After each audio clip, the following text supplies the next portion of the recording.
Goeiemôre, geliefde broer en suster.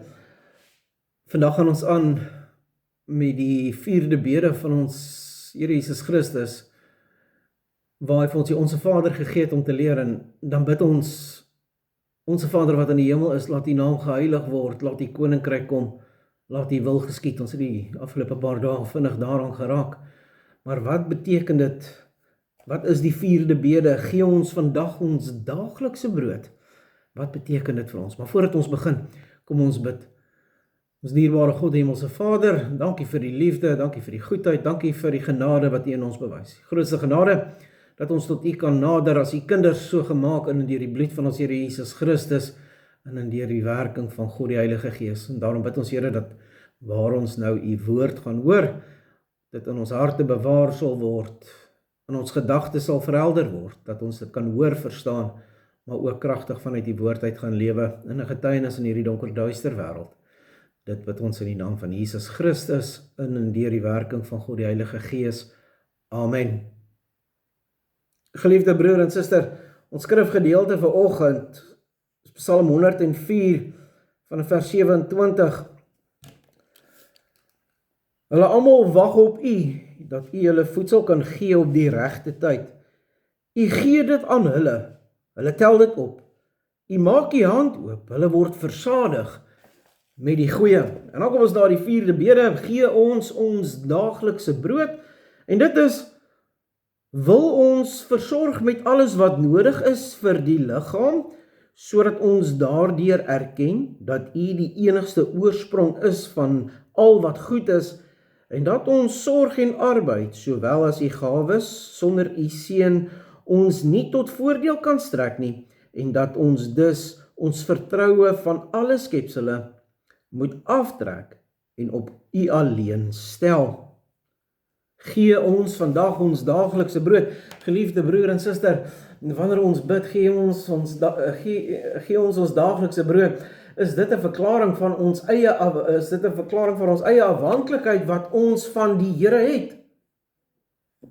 Dat ons hierin weet dat die Here, die gewer, die skepper, die versorger, die bouer van alles is en almal, en dat sonder sy wil niks sou gebeur nie. En waar die psalmdigter kom skryf, ons wag op U hand dat U ons versorg, en U doen, en U versorg ons met die goeie. En dat ons vandag terug sal kyk op ons lewens, wanneer ons bid, gee ons daaglikse brood, die genade wat U aan ons gebied het, sodat U ons in elke omstandighede waar ons is, nooit tekort kom nie. Dat U ons met die goeie versorg, en dat ons seënings sal tel, wat U daagliks aan ons voorsien. Nie net dat U deur die Gees ons in hierdie lewe voed met die Gees nie, maar ook die fisiese.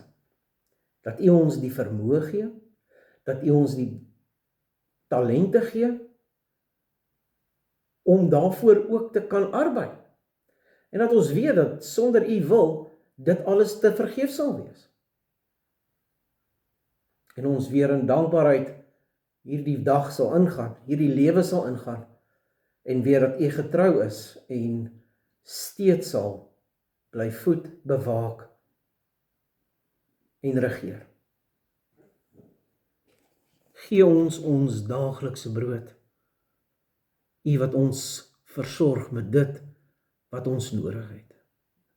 Nie altyd wat ons wil hê nie. Dis 'n verskil, dis iets anders.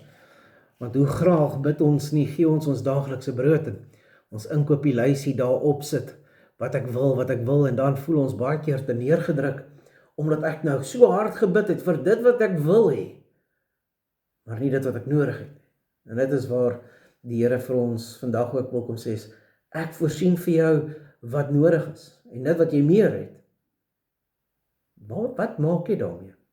Hoe voorsien jy ook aan die wat in nood is?